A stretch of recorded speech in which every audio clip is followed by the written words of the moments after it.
नमस्कार, मैं नितेश गुप्ता आपका स्वागत करता हूं हमारे आज के एपिसोड में। यहाँ पे हम डिस्कस करेंगे ईरान और इजराइल के बीच में जो सीज फायर का ऐलान किया गया है डोनाल्ड ट्रम्प द्वारा। उनका एक ट्वीट आया था अभी कुछ टाइम पहले ही, जिसमें ये लिखा हुआ था कि वो बहुत खुश हैं कि ईरान और इजराइल दोनों ने उनको आउटरीच किया है और इस तरह पीस की बातें करते हैं, लव की बातें कर रहे हैं। They do not want war anymore to continue. इस चीज के बारे में ज्यादा गहराई से जानने के लिए हम प्रोफेसर अतनु जी का स्वागत करेंगे और इस टॉपिक को डिटेल में समझने की कोशिश करेंगे। नमस्कार अतनु जी, आपका स्वागत है। इस नमस्कार। जो खबर आ रही है इसके बारे में थोड़ा हमको जरा बताइए प्लीज। देखिए, डोनाल्ड ट्रंप तो मतलब अलग ही लेवल का परफॉर्म कर रहे हैं। अगर हम लोग यूएस के जितने सारे भी प्रेसिडेंट थे उन लोगों का हिस्ट्री देखा, डोनाल्ड ट्रंप को देखे तो अलग, डोनाल्ड ट्रंप का जो भी एक्टिविटी है वो काफी अलग है। कुछ दिन पहले ही भी हम लोग देखे थे कि जब इंडिया और पाकिस्तान के बीच में ऑपरेशन सिंदूर चल रहा था, उस टाइम में भी डोनाल्ड ट्रंप सबसे पहले कूद के बोल दिया कि भाई मैंने सीज फायर कर दिया दोनों कंट्री के साथ, और दोनों कंट्री के बीच में मैंने हम लोग को ट्रेड ऑफर दिया। मगर जो इन्फॉर्मेशन था आगे जाके इंडिया भी अपनी तरफ से इसका पूरा प्रोटेस्ट कर दिया, बोला कि भाई ऐसा कुछ नहीं है, पाकिस्तान ने आके हाथ पैर जोड़ा था इसीलिए सीज फायर हुआ, इसमें यूएस का कोई उतना कुछ इन्वॉल्वमेंट नहीं है। और प्रेजेंटली जो देखा गया है कि डोनाल्ड ट्रंप अचानक से बीच रात में ट्वीट करता है, वो भी कब करता है जिस टाइम में यूएस के जो बेसिस है, different military bases different location में, उसको टारगेट करके ईरान अपने तरफ से उन लोगों के ऊपर हमला कर रहा था। उस टाइम में हम लोग का एक्सपेक्टेशन था कि यूएस और भी ज्यादा कुछ एस्केलेट करेगा, यूएस वॉर में ईरान के ऊपर कुछ एक्शंस लेगा, या फिर अगर देखा जाए ईरान अपनी तरफ से सेम टाइम में ही इसराइल के ऊपर भी अटैक किए जा रहे थे। तब ये सब होने के बीच में हम लोग का एक्सपेक्टेशन था कि यूएस नेक्स्ट लेवल पे ले जाएगा, और जो भी ये कंफर्मेशन तो कुछ अभी आया नहीं था कि ये जो यूरेनियम है इसका एनरिचमेंट हुआ है या नहीं, या फिर जो भी ईरान के पास न्यूक्लियर जो उन लोग का बन रहा था बॉम्ब, वो कहाँ तक बना है या फिर वो कम्प्लीटली डिस्ट्रॉय हुआ है या नहीं। जबकि ईरान की तरफ से कहना है कि ये पूरा सिक्योर है, on the other side US का तरफ से कहना है कि भाई ये तो हम लोग उसको डिस्ट्रॉय कर दिया। इस बीच में अचानक से डोनाल्ड ट्रंप अपनी तरफ से बोल दिया कि आने वाले 6 घंटे में ईरान और इसराइल के बीच में सीज फायर हो जाएगा। आगे जाके दोनों कंट्री मुझे अप्रोच किया था यार, दोनों को एक ही चीज चाहिए, पीस। तो ये सब जो ट्वीट करते हैं डोनाल्ड ट्रंप किस लिए करते हैं? क्योंकि उनको क्या लगता है कि उनको इंस्टेंट कोई आके नोबेल पीस प्राइज दे देगा, जैसे पाकिस्तान की तरफ से नॉमिनेट किया गया है कि भाई आपको हम लोग नॉमिनेट करते हैं, और उनका नाम ऐसा लिखा जाएगा कि दुनिया में कहीं भी वार हो रहा है वो वार हो सकता है कि 100 साल तक चल सकता है, मगर डोनाल्ड ट्रंप रहने की वजह से इंस्टेंट वो डोनाल्ड ट्रंप उसमें सीज फायर कर दिया और वो वॉर जो है आगे जाके खत्म भी हो गया। ये तो एक कॉन्सेप्ट मुझे समझ में नहीं आता। ऑन द अदर साइड अगर देखा जाए, इसराइल के डिफरेंट लोकेशन में ईरान अपनी तरफ से अटैक किया है, इसराइल भी अटैक किया है ईरान के डिफरेंट लोकेशन में। इसके अलावा भी अगर हम लोग देखें, इसराइल ईरान के तरफ से यूएस के जो भी मिलिट्री बेसेस थे, जो जैसे हम लोग को पता है कि ईरान के अभी जो ईरान के पास जो भी मिलिट्री क्षमता है या फिर जो भी उन लोग का एयरफोर्स है, वो लोग आगे जाके यूएस के जो धरती है वहाँ अटैक नहीं कर सकते, क्योंकि उन लोगों के पास उतना हाईफाई टेक्नोलॉजी नहीं है। जिसके वजह से वो लोग क्या कर रहे हैं, अपने नजदीकी जितना भी यूएस के मिलिट्री लोकेशन है या फिर मिलिट्री बेसेस है, लगभग 40 के आसपास कुछ लोकेशन है टोटल, तो उनमें वो अटैक कर रहे हैं। और ऐसा है कि धुआंधार अटैक। अगर देखा जाए जो कंट्री के साथ ईरान का रिलेशन अच्छा है, वो लोग अपने तरफ से उस कंट्री को अप्रोच कर रहे हैं कि देखिए भाई हम लोग आपका जो कंट्री है उसके साथ हम लोग का कोई दुश्मनी नहीं है, आपके साथ जैसे रिलेशन है वैसे ही हम लोग सिर्फ जो अटैक कर रहे हैं आपके कंट्री में जो यूएस बेस है उसके ऊपर अटैक कर रहे हैं। ये सब इंफॉर्मेशन देने के बाद ईरान जाके क्लियरली अटैक किए जा रहे हैं। On the other side Donald Trump कहाँ से बोल दिए कि भाई ये जो पीस हम लोग जो है इसमें सीज फायर कर दिए और आगे जाके ये सीज फायर हो जाएगा, दोनों कंट्री को ही शांति चाहिए था। और अगर ऐसा ही है तो मैं एक चीज मतलब मुझे समझ में नहीं आ रहा है कि ये जो यूएस का जो मोटो था 2 दिन पहले ही बोला था कि हम लोग ईरान में रिजीम चेंज कर देंगे, या फिर ईरान का जो भी न्यूक्लियर प्रोग्राम है, ईरान के पास कभी न्यूक्लियर प्रोग्राम रहना ही नहीं चाहिए, ईरान के पास कोई न्यूक्लियर बम आना नहीं चाहिए। तो वो सब जो स्टेटमेंट था वो स्टेटमेंट कहाँ गया?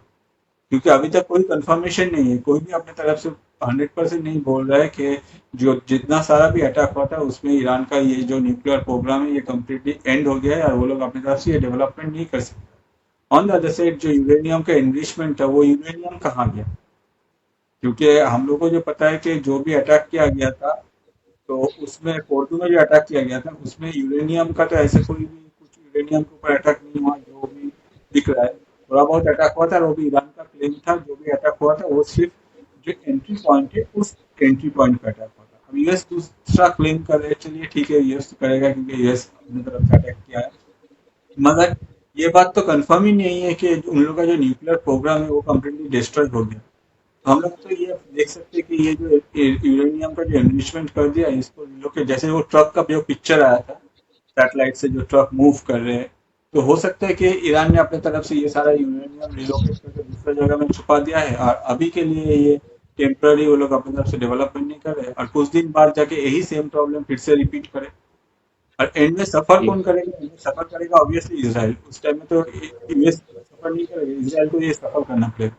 तो ये कैसे, मतलब ये तो हर चीज, मतलब कहीं वॉर स्टार्ट नहीं होता उससे पहले ही हम लोग देख रहे हैं कि वॉर का सीज फायर को लेके बात आ जा रहा है, या फिर जो कंट्री आज के डेट में अगर हम लोग देखें, इसराइल की तरफ से भी बेंजामिन नेतन्याहू का कोई स्टेटमेंट नहीं आया, on the other side Iran की तरफ से भी मतलब कोई स्टेटमेंट नहीं आया ऑफिशियली कि भाई हम लोग जो है इसराइल के साथ ये जो वॉर था इसको हम लोग अभी सीज फायर में डाल दे रहे हैं, आगे जाके हम लोग इसको सोचेंगे या फिर बैठ के बात करेंगे। दोनों कंट्री के साथ तरफ से कोई स्टेटमेंट नहीं आया। डोनाल्ड ट्रंप अपने तरफ से सब कुछ बोल दिया है, क्लीन एंड क्लियर कर दिया है, एकदम क्रिस्टल क्लियर कर दिया। तो ये तो थोड़ा सा सोचने का बात है ना, ऐसा तो नहीं होता है कुछ भी।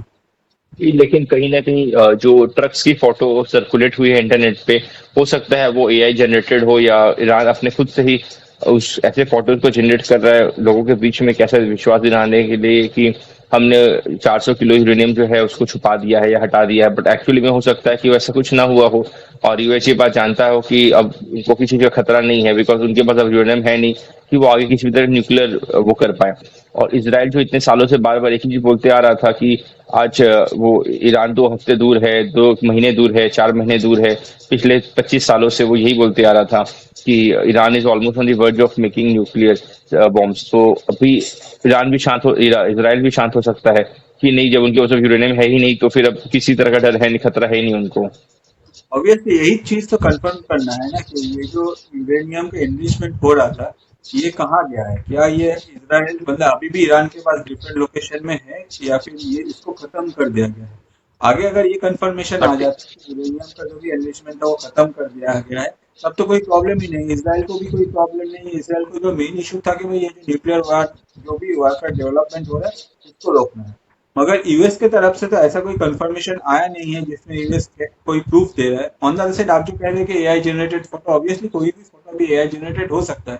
मगर हम लोग अगर देखें डिफरेंट जो, मतलब डिफरेंट अलग अलग जो ऑर्गेनाइजेशन है उन लोगों की तरफ से ये पिक्चर आया है, ये नहीं कि एक ही सिंगल ऑर्गेनाइजेशन की तरफ से। तब ये तो मतलब कंफर्म है कि जो ट्रक का मूवमेंट है वो कुछ ना कुछ हुआ है, अगर डिफरेंट सैटेलाइट से लिया गया है या डिफरेंट ऑर्गेनाइजेशन की तरफ से ये पब्लिश किया गया है, तो कुछ ना कुछ तो कंफर्मेशन है। ऑन द अदर साइड ये जो डोनाल्ड ट्रम्प वॉर से पहले इतना जो बोल रहे थे कि ईरान में हम लोग रिजीम चेंज कर देंगे, एक चीज तो क्लियर है। देखिए इसराइल की तरफ से जो अप्रोच था उसमें इसराइल का तरफ से क्लीन एंड क्लियर बोला गया था कि भाई हम लोग के यहाँ जो भी प्रॉब्लम है वो है आपका जो न्यूक्लियर प्रोग्राम है इसको लेके, क्योंकि ईरान का कोई भी सिटीजन से हम लोग को इश्यू नहीं है।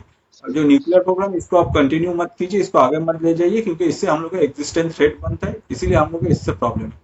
ऑन द अदर साइड अगर देखा जाए, डोनाल्ड ट्रंप का कहना था कि भाई हम लोग ईरान को सबक सिखाएंगे, ईरान का रिजीम चेंज कर देंगे, वो इतना सारा जो स्टेटमेंट आया था डोनाल्ड ट्रंप की तरफ से, आज वो स्टेटमेंट कहाँ गया? अचानक से अगर दोनों कंट्री के बीच में सीज फायर हो गया है, तो दोनों कंट्री की तरफ से भी तो कुछ कंफर्मेशन आना चाहिए। तो ये दोनों कंट्री जब, हाँ, जैसे हम लोग देखें पाकिस्तान और इंडिया के बीच में जैसे सीज फायर का बात है, यूएस के डोनाल्ड ट्रंप अपनी तरफ से ट्वीट कर दिया है, और ट्वीट करने के बाद इंडिया की तरफ से या फिर पाकिस्तान की तरफ से बाद में बोला गया है। ऑन द अदर साइड पहले जो न्यूज सुनने को मिले कि डोनाल्ड ट्रंप ने ये सीज फायर करवा था। अब इस बार भी हम लोग को ये लग रहा है कि भाई डोनाल्ड ट्रंप का इसमें इन्वॉल्वमेंट है, सीज फायर हो गया। ऑन द अदर साइड अगर देखा जाए, कोई भी कंट्री अपने तरफ से ये सीज फायर को लेके आगे ऑफिशियल कोई कंफर्मेशन नहीं दिया है अभी तक। ठीक है अर्जुन जी, इस खबर के बारे में ज्यादा जानकारी जैसे हमको प्राप्त होती है हम डेफिनेटली अपने दर्शकों और अपने सब्सक्राइबर साथ को शेयर करना चाहेंगे। फिलहाल हमारे पास अभी यही जानकारी है कि सीज फायर अनाउंस हो गया है, जिसकी वजह से मार्केट में पॉजिटिव सेंटीमेंट बना है। और इसके बारे में हम डिटेल में बाद में जैसे हमको खबर मिलती है हम आगे बात जरूर करेंगे। तो नमस्कार दोस्तों, आज के लिए हमारा ये एपिसोड यहीं पे हम खत्म करना चाहेंगे। थैंक यू, जय हिंद। थैंक यू, जय हिंद।